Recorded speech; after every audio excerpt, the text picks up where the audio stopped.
Habakkuk learns the destiny of the Jews and the invaders' final destruction, which we're going to look at in a few minutes. But Habakkuk contains within it some vital messages, which I'd like to stand back from the book for a minute and look at for a second. You see, first of all, it contains a Bible's life-saving message. One of the key messages, probably the key message of the whole Bible. The just, we hope that's us, will live by faith, by his faith. More on that in a minute. But judgment will come for the Gentiles.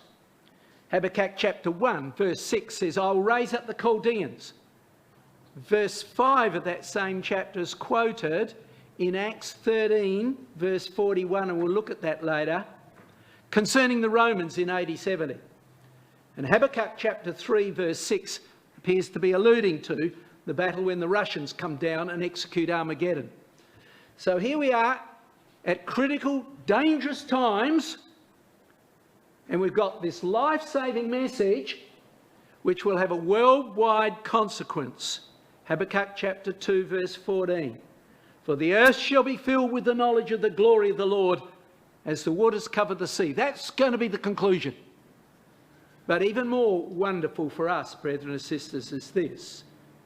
In chapter 2 verse 20, as we read only a few moments ago, but Yahweh is in his holy temple. Let all the earth keep silence before him. The temple will be built.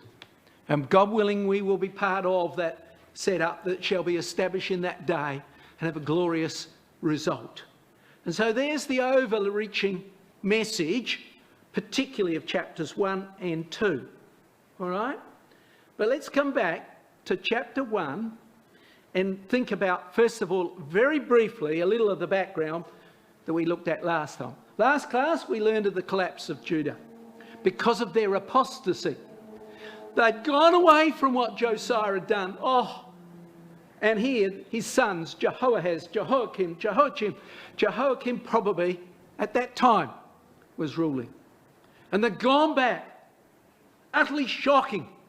Look at chapter 1, verse 2. O Yahweh, how long shall I cry, and thou wilt not hear? I even cry unto thee of violence, and thou wilt not save. Here's Habakkuk appealing to God, do something, save this people, reform them before it is too late. And what Habakkuk is thinking is it's going to be like in the days of the judges. When they went astray and then God would raise up a judge, faithful judge, which would reform them. Or possibly in the days of Samuel, maybe we could look at it. Come with me to 1 Samuel chapter 7. And of course, they had been wicked. And finally, chapter 7, verse 3. And Samuel spake unto all the house of Israel, saying, if ye do return unto Yahweh with all your hearts, and put away the strange gods. This is what Habakkuk wanted. And Ashtaroth from among you, and prepare your hearts unto Yahweh, and serve him only. He will deliver you out of the hand of the Philistines. Reform. That's what Habakkuk wanted. And what he expected to see was like verse 10. And as Samuel was offering up the burnt offering, the Philistines drew near to battle against Israel. But Yahweh thundered with a great thunder on the day upon the Philistines and discomfited them, and they were smitten before Israel. We'll leave it there. But you see, judgment came on that nation, and because the nation reformed. That's what Habakkuk thought would happen. Somebody would come and would cause the nation to reform like Samuel, and they would turn back and they would be saved. That's what he was expecting. But that wasn't going to be what's going to happen. Let's look at it. Well, first of all, chapter 1, verse 1, the prophet's problem. The burden which Habakkuk the prophet did see. He was anticipating certain things. He's anticipating heavy judgment which would turn Judah around. He expected some sort of doom to come on the land, as in the days just before that event of 1 Samuel 7, or in the days of the judges. That's what he was expecting. But brethren and sisters, look at verse 2. Here Habakkuk calls on God to reform the nation and reform those rebels within that nation. And so, as we read a few moments ago, how long shall I cry unto thee, and thou would not hear? He was very concerned over their moral and spiritual degradation. Josiah reformed them, but they'd gone back straight away to their old ways. And he sought Yahweh's response to reform them. We might feel that way about the world today, about Israel today, possibly. But this is what he felt. And what did he speak of? Violence. My goodness, that's very much like our day, isn't it, brethren and sisters? You remember in the days of Noah, back in Genesis chapter 6, it spoke of the great violence that was being executed at that time. I'll turn it up and save you the issue, but you know probably these words quite well. In Genesis chapter 6, it speaks of that day which is like our day. Genesis 6 verse 11. And we read there, and Noah begat 3 sons, Shem, Ham and Japheth, before God. And the earth was filled with violence. Again, verse 13. And God said unto Noah, the end of all flesh is come before me, for the earth is filled with violence through them. So here was the day in which Habakkuk lived, like our day, brethren and sisters. And so this message has an application somewhat to us too. But he says, they will not save. Habakkuk seemed to feel that Yahweh was indifferent to Israel's moral decay. He wanted somebody to come like one of the judges to change them. God was going to act, but not in the way he expected. So in verse 3, we read of what he said then. Why dost thou show me iniquity and cause me to behold grievance? For spoil and violence are before me, and there are that raise up strife and contention. Just like us in today, contention. It's very much like what we're seeing today. Look what he is saying. Iniquity, grievance, spoiling, violence, strife, contention. God had a purpose in exposing them, though, to these trials, brethren and sisters, that they might reform. We're seeing this, brethren and sisters, today. And it's maybe a little in some of us, but we must reform. Look with me to Lamentations chapter 3. We experience trials, brethren and sisters. James chapter 1 speaks of that, doesn't it? The trials are there to help us to change, to shift what we are like and to change us. So it was in those days, brethren and sisters, that the nation might be changed, it might be reformed. And so these trials came on them. But in Lamentations chapter 3, verse 22, we read, it is of Yahweh's mercy that we are not consumed, because his compassions fail not. They are new every morning. Great is thy faithfulness. Yes, things were going very wrong, but God is merciful. But now, look at verse 32. But though he cause grief, yet will he have compassion according to the multitude of his mercies. And of course, as we know in James chapter 1, if you're taking notes down, verses 3 to 4, it speaks of the trials that would come upon us, that we might be changed and prepared for the kingdom. It was coming on them at that time. And so they experienced grievance, or you notice the grievance that he talks about. It's the word oppression and injustice. Possibly Habakkuk's feeling that he is suffering because he is preaching and teaching what's right, just as Jeremiah did. In Jeremiah chapter 20, remember what happened to poor Jeremiah. He spoke the truth, and Pasha smote Jeremiah the prophet and put him in stocks. What a terrible thing it was. And so in verse 4 we read, therefore the law is slacked, and judgment doth never go forth, says Habakkuk. For the wicked doth compass about the righteous, therefore wrong judgment proceedeth. He said, God, you've got to do something. Look at this. The law is slack. They're not obeying the law. It was a time of acute corruption, as we know. You look with me to 2 Chronicles chapter 36. And here was the state of affairs at that time. Terrible state of affairs. And in 2 Chronicles chapter 36, I'll get there in a minute, 36 and verse 5, we read of what the state of things were. And we read there, verse 5, Jehoiakim, where we talked about was ruling at that time, was 25 years old when he began to reign, and he reigned 11 years in Jerusalem, and did that which was evil in the sight of Yahweh his God. But you see, Habakkuk sought right ways and true ways. On the way back, look at Psalm 34. Beautiful psalm, really. Psalm 34, verse 15. The eyes of Yahweh are upon the righteous. Habakkuk thought this and expected something. His ears are open to their cry. The voice of Yahweh is against them that do evil, to cut off the remembrance of them from the earth. This is what Habakkuk wanted. But it didn't seem to be entirely happening. Verse 18. Yahweh is nigh unto them that are of a broken heart, and saveth such as are of a contrite spirit. So Habakkuk expected something like this to happen to them. Many are the afflictions of the righteous, but Yahweh delivereth them out of them all. That's what Habakkuk wanted. But he was shocked. He was going to be utterly shocked. See, wrong judgment proceedeth, the RSV says, so justice goes forth perverted, so like our day. But now, he's told by Yahweh what's going to happen. In verses 5 through to 11, tried to put a bit of alliteration in the titles. So, the cruel conquerors will crush them. That's the message that came from Yahweh. God declared he would act. I put those couple of quotes up because they were in our readings yesterday and the day before in Ezekiel. God will act. We won't turn those up. So evil will not go unpunished.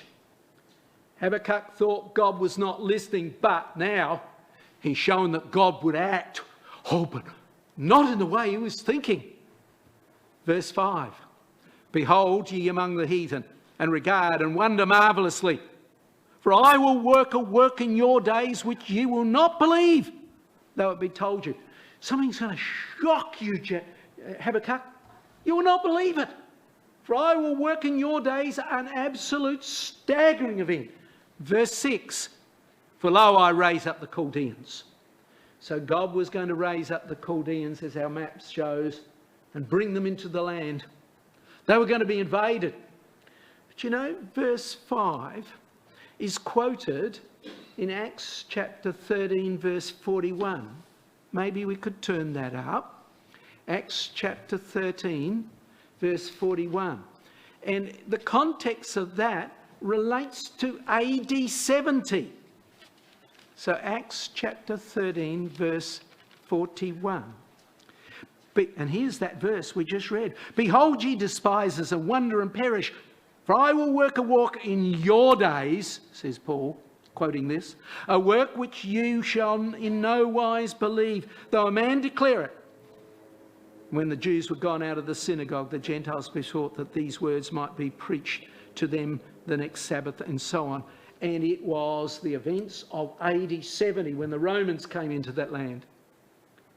Coming back to Habakkuk chapter 3, and have a look at verse 16. It takes us forward to another invasion. Chapter 3, verse 16. When I heard, my belly trembled, my lips quivered at the voice. He's talking about the future and the kingdom, just in the lead up to the kingdom. We'll talk about that next class. Rottenness entered into my bones, and I trembled in myself, that I might rest in the day of trouble. When he cometh up unto the people, he will invade them with his troops. This is the Russian invasion, the great Armageddon. So Habakkuk is told, you're going to see something you will not believe, though it was told you. Here, I'm telling you now. Isaiah says this, I will proceed to do a marvellous work among my people, for the wisdom of their wise shall perish. Great judgments are going to come on them. We know that. And here in Acts chapter 13, verse 40, beware lest, the verse before what we read a moment ago, beware therefore lest that come upon you, which is spoken of the prophets. And he was then talking about AD 70. And so here, 3 invasions are referred to or alluded to in this chapter to the Jewish people. Cruel conquerors would come and would crush them so that they would totally reform. So coming back to verse 6, I will raise up the Chaldeans. Habakkuk was told then that the Chaldeans and later the Romans and then in our day the Russians will come. And what will they be like? It's worth numbering these. Bitter and a hasty nation, says verse 6. Jerusalem Bible says that fierce and fiery people. Here is the Chaldeans that's coming against them. A fierce and fiery people shall come against them at that time. It would have been shocking, brethren and sisters. And it would be a taste of what would happen in AD 70. They will possess the dwelling places that are not theirs. They will seize, Jerusalem Bible says, homes of others. It will be terrible. Just take over the land and occupy it on some occasions. And then a third point, verse 7. They are terrible and dreadful. Their judgment and their dignity shall proceed of them. They are terrible. Rather seems awful and fearful as he is he. And actually in the Hebrew, the singular is very often used here. And almost consistently used. And it refers to a dictator, first of all, of course, Nebuchadnezzar. But we can come forward to Gog and probably Titus in the days of AD 70. A dictator who would take control of that land and conquer the Jewish people. So there's the third point. And then verse 8. Their horses also are swifter than the leopards and are more fierce than the evening wolves. And their horsemen shall spread themselves, and their horsemen shall come from far. They shall fly as the eagle that hasteth to eat. Horses swifter than leopards. It reminds us, doesn't it, of Daniel 11.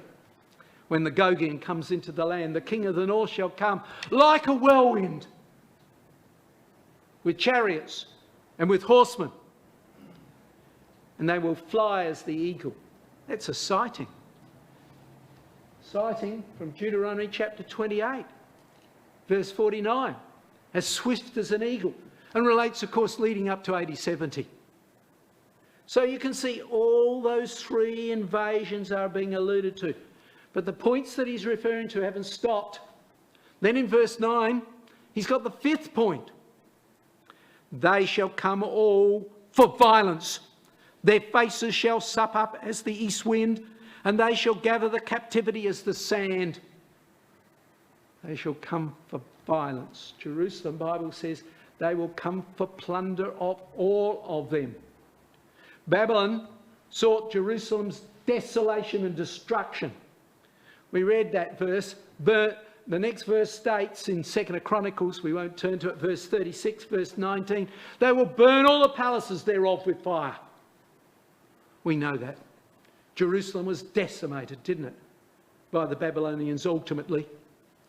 And their faces are as the east wind. What's that referring to? Maybe look with me to Jeremiah chapter 18. It's really quite neat in this regard. Jeremiah 18 verse 17. And he says there, I will scatter them as an east wind before the enemy, and I will show them the back and not the face in the day of their calamity. Why an east wind? Well, if you're standing in Israel, the east wind comes from the east, out of the desert. These dry desert winds came in. They were cruel, dry wind that would come against them. And he says, that's like the Chaldeans, like the Romans, like the Russians. And they will make of them stubble, says Jeremiah 13, verse 24. Allusion to Armageddon, isn't it? A heap of sheaves and a valley for judgment. But then then the 7th point, gather captivity as sand.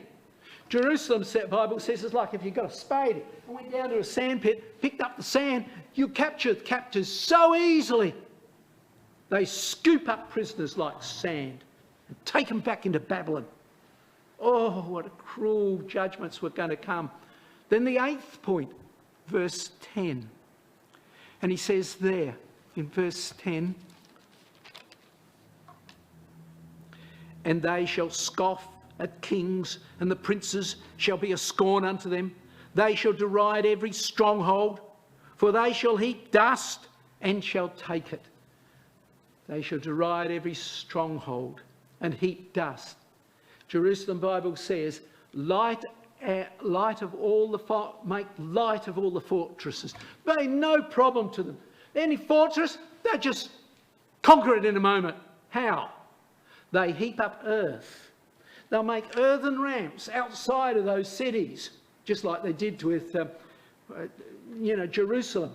They would have made earthen ramps about it and came over the walls and took that city. Like Masada, when they made that ramp at the edge of Masada, the Romans did. So it will be again. And then the 9th point, verse 11. Then shall his mind change, and he shall pass over and defend, imputing this his power unto his God. So when does it come to an end? Then shall his mind change, and he shall pass over and impute his power to his God. Rotherham said, then hath he become arrogant in spirit, and so guilty. God will permit his victories until Babylon imputes them to their God. Until Babylon imputes them to their God. Come with me to Isaiah 47. In Isaiah 47, verse 5, it clearly is talking about Babylon, or the Chaldeans. But then, look what it goes on to say in verses 9 and 10. We'll pick it up, 47 verse 5. And he says there, sit thou silent, and get thee into the darkness, O daughter of the Chaldeans, for thou shalt no more be called the Lady of Kingdoms. You're going to come to an end. Why? Well, look what they do, verse 9. But these two things shall come to thee in a moment. In one day, the loss of children and widowhood, they shall come upon thee in their perfection, for the multitude of thy sorceries, and for the great abundance of thine enchantments. For thou hast trusted in thy wickedness. Thou hast said, none seeth me. Thy wisdom and thy knowledge, it hath perverted thee. And thou hast said in thine heart, I am and none else beside me. That's what Babylon will say. That's what Rome would say. That's what, the Russians will say ultimately. And so they will put their trust in their God and not put their trust in Yahweh. So now we come to the next section.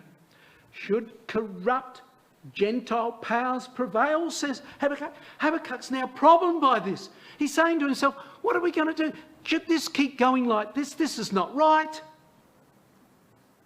Habakkuk then lists in verses 12 to 13 Yahweh's incredible qualities. He says, look, God, this is what you're like. Will you allow this to happen? Look what he says, verse 12. Art thou not from everlasting, O Yahweh my God? Mine Holy One, we shall not die. Art thou from everlasting, O Yahweh? You, the eternal God, point 1.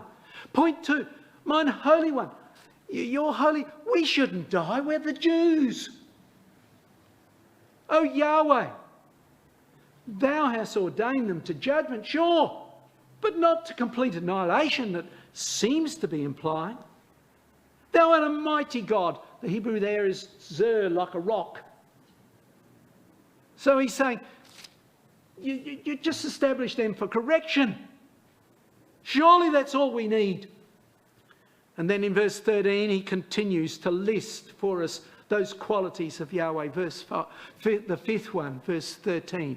Thou art of pure eyes than to behold evil, And canst not look on iniquity? Wherefore lookest thou upon them that dealest treacherously, and holdest thy tongue, when the wicked devour the man that is more righteous than he? He's talking about the Jewish people. You're of pure eyes. You can't look on these Chaldeans, these Romans, these Russians. Thou canst look on iniquity. Thou can't look on their treachery. And so he listed there for us 6 qualities or characteristics of Yahweh. 6 incredible qualities. And he says, well, God, because you're like that, you've got to care for the Jewish people, surely. And then he says in verse 14, and make us men as the fishes of the sea, as the creeping things that have no ruler over them. So what's he saying there, brethren and sisters? He's saying to them, look, the men as the fish of the sea. These are the dictators who are capturing many nations like fish in a net. Here's Nebuchadnezzar. So easy, just puts the net out, captures them all. Like Nero, like Gog. Aren't you going to stop it? You're not going to allow this to happen, are you? Surely not. Then verse 15. They take up all of them with the angle. They catch them in their net and gather them in their drag. Therefore they rejoice and are glad. Look, brethren and sisters, he says, look at this. They, again, the Hebrew is the he, the dictator, RSV says, who dwells in luxury. Imagine what would have been like back in Babylon. Come back one, I think it was the other picture, there it was. Magnificent buildings and such would be where Nebuchadnezzar lived. And no doubt Nero and Gog has got his, or Putin if it's him, got his palaces off there up in Russia. They live in luxury, robbing other nations. But then, note, their religion, the Chaldeans, the Romans and the Russians, will be their downfall. So verse 16, therefore they sacrifice unto their net and burn incense unto their drag, because by them, that is by those nets and such like, their portion is fat and their meat is plenteous. So they claim their nets, or their gods, or what weapons they have, or is the mechanism by which they achieve it. And that's how they gain their victories. And so finally in this section, verse 17, shall they therefore empty their nets and not spare continually to slay the nations? RSV, is he then to keep on emptying his net? God, listen, are you going to continue to allow this to happen? That they mercilessly slay nations forever? Can you see how Habakkuk feels? And particularly because it's his people that's going to be the brunt of that attack. Doing all these things and crediting to their God. Surely, Yahweh, you will not allow that to happen. Surely. And so now, Habakkuk worries. He's got a problem. Surely this shouldn't happen. And so he waits and watches. There he was, standing in the watchtower, looking out and watching. Yes, he wasn't watching for the army to come particularly, but he was watching for Yahweh's answer. Habakkuk could not understand how a corrupt Gentile nation could be allowed by God to crush, yes, even apostate Jewry. So we read in chapter 2, verse 1, I will stand upon my watch and set me upon the tower, the margin says watchtower, and will watch to see what he will say unto me, and what I shall answer when I am reproved. He's expecting to get rebuked and seems to be preparing an answer to stand for this case that he has. And the answers that he's going to get is going to be quite different to what he expected. You know, this reminds us of Jonah. Remember Jonah? Jonah fled to Tarshish. What was his aim? Because he didn't want to curse. He didn't want Israel to be cursed. He wanted them to be blessed. So he said, I don't want to see the Chaldeans or the army to come against my people. And so he fled. God reproved him, and argued with him, even to the last. And he finally saw the message. Same with Habakkuk, and same should we. Same should Habakkuk, same should we. So the answer comes. Yahweh's solution. Seek the sure salvation. What's the sure salvation? Well, we don't know how long he waited, brethren and sisters, but he sat in that tower, and finally the answer came to him in verse 2. And Yahweh answered and said, write the vision and make it plain, utterly plain, upon tables, that he that runneth may read it.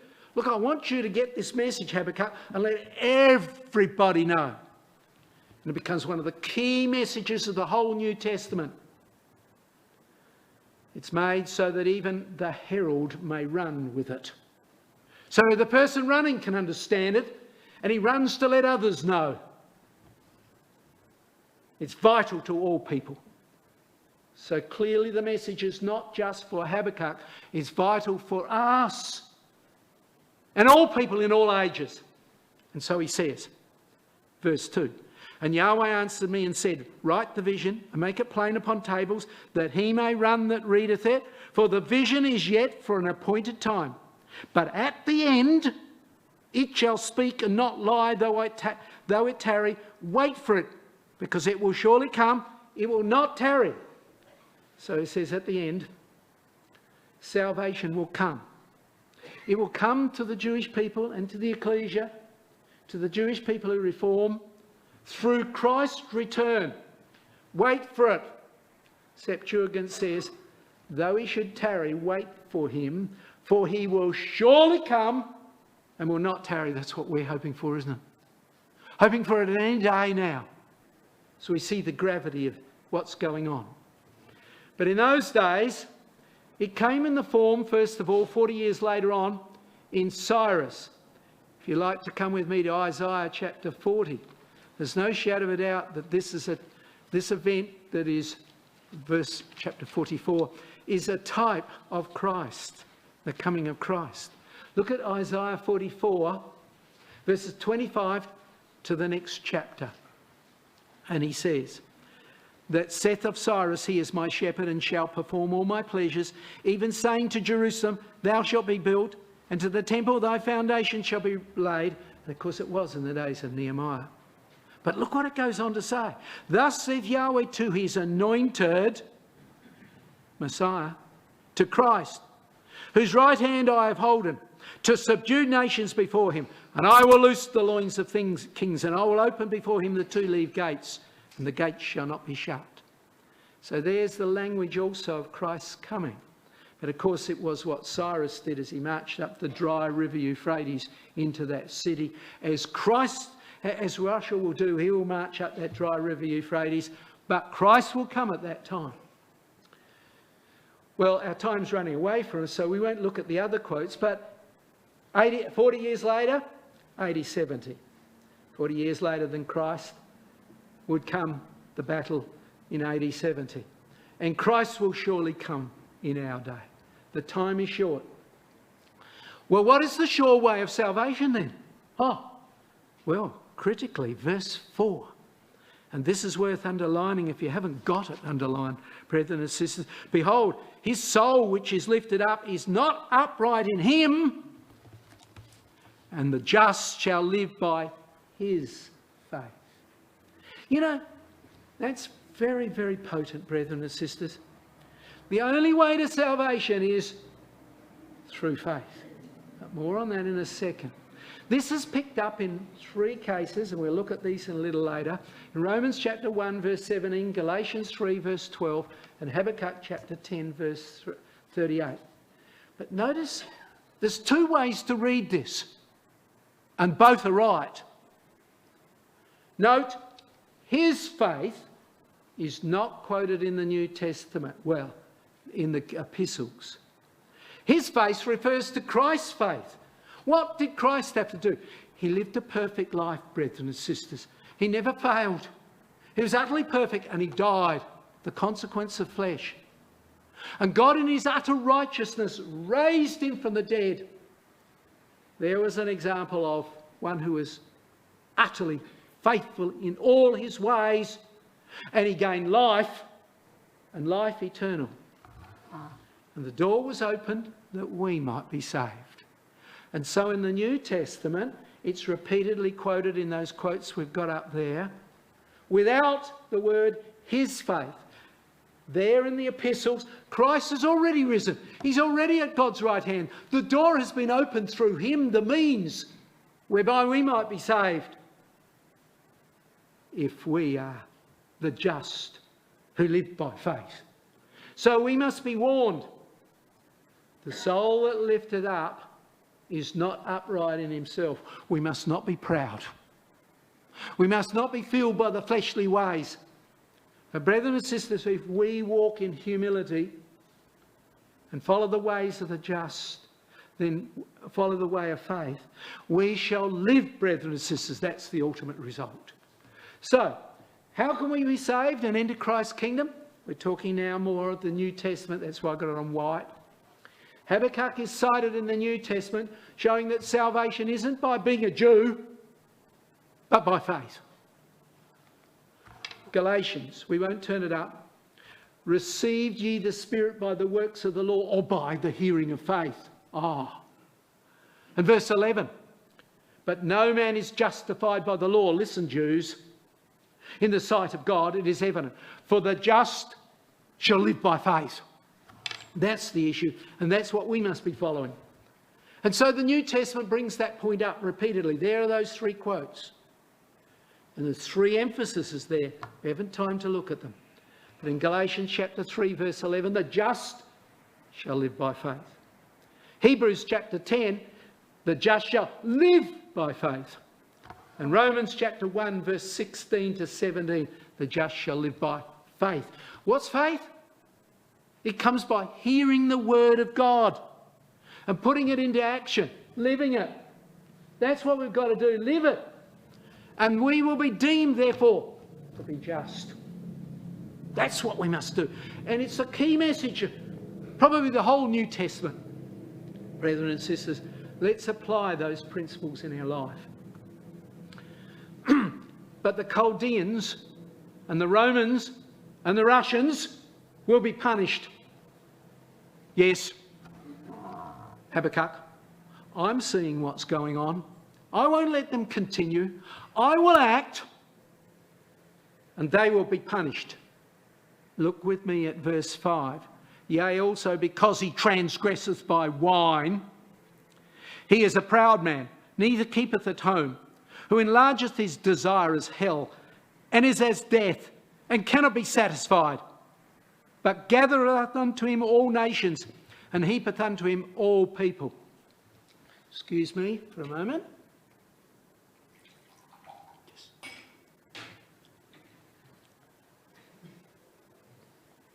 So, brethren and sisters, RSV says, the wine is treacherous. The arrogant man shall not abide. What's this wine? Well, the Bible speaks of it in Jeremiah chapter 51 verse 7. Babylon hath been a golden cup that maketh all the earth drunken and mad. Same with Rome, in Roman Catholicism and in their apostasy. And so it will be when the Russian Orthodoxy and Roman Catholicism join together in the last day. We know that quite well, don't we, in Jeremiah chapter 70, all in bold print. It will come to pass, brethren and sisters, and they will say their initial victory, their victory, is because their God is with them. And that will be their doom. That will be their doom. And so, brethren and sisters, we come to that concluding section, Yahweh's answer to Habakkuk's problem. And the answer is that evil will not go unpunished. This world will experience punishment, trials. They will face 5 woes. Now, brethren and sisters, verses 5 to 19 is a taunting proverb. The poetry is quite potent, apparently, in the Hebrew, emphasising and bring it home to them, brethren and sisters. And so they receive woes. Now, this is worth putting a little ring around each one of those woes. There's one in verse 6, one in verse 9, one in verse 12, one in verse 15, and one in verse 19. So the first woe is against the proud, ambitious powers. And you know, I believe he's got in mind probably what's going on in Babylon at that time. And so I've gone and put the quotes here, but time's not going to be with us to look those up. But you see, there was Babylon. There was Nebuchadnezzar, proud, ambitious Nebuchadnezzar. Oh yes, he was told that his image, and he would be the head of gold, would be smashed.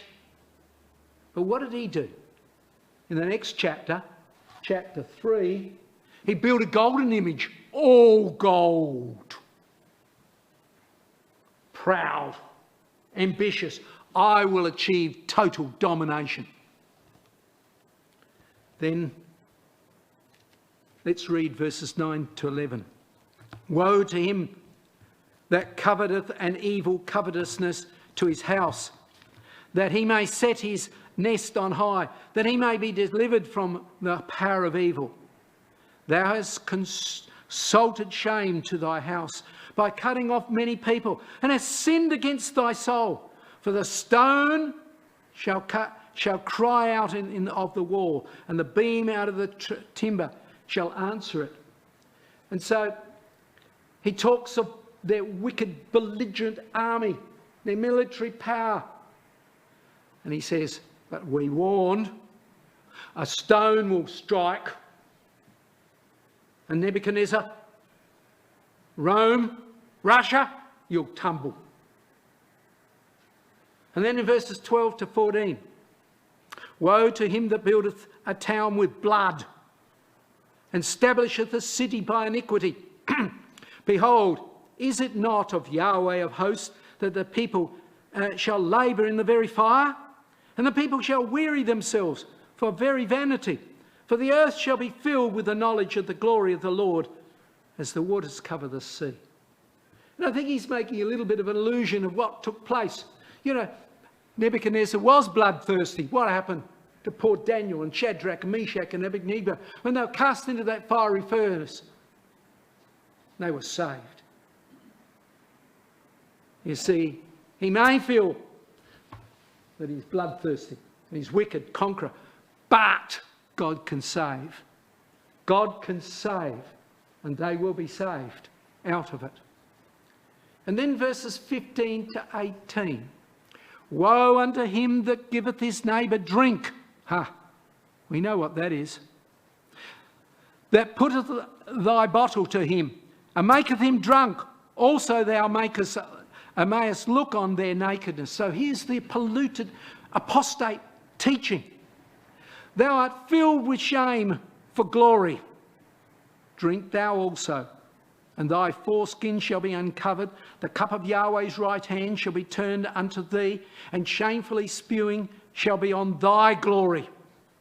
For the violence of Lebanon shall cover thee, and the spoil of the beast which made them afraid because of men's blood, and for the violence of the land and of the cities and of all that dwell therein. What profiteth the graven image that the maker thereof, Nebuchadnezzar, hath graven it? The molten image and a teacher of lies, that the maker of his work trusteth therein to make dumb idols. So he will poison the nations with blood, with wine.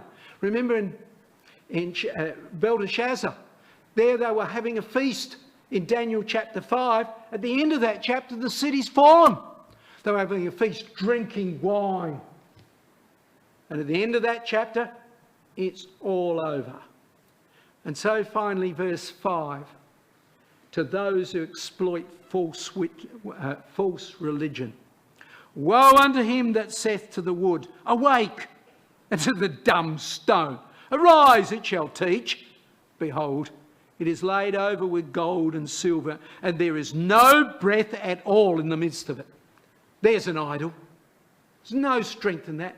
Don't put your confidence in that. It's worthless.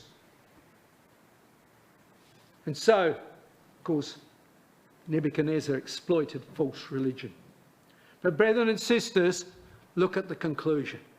Oh, the concluding culmination, brethren and sisters, coming back to verse 14, for the earth shall be filled with the knowledge of the glory of the Lord as the waters cover the sea. It's just around the corner, brethren and sisters. It's just around the corner. And what's going to be the culmination of that? Even greater. Look at verse 20. But Yahweh is in his holy temple. Let all the earth keep silence before him. And that's going to be enlarged in the next chapter. In chapter 3, when we look at that. The glory of the future age will be revealed to us. And so here's the culmination of that. Yes, Habakkuk, don't worry, they will be crushed. Yes, the Babylonian, the Roman, the Russian, don't worry.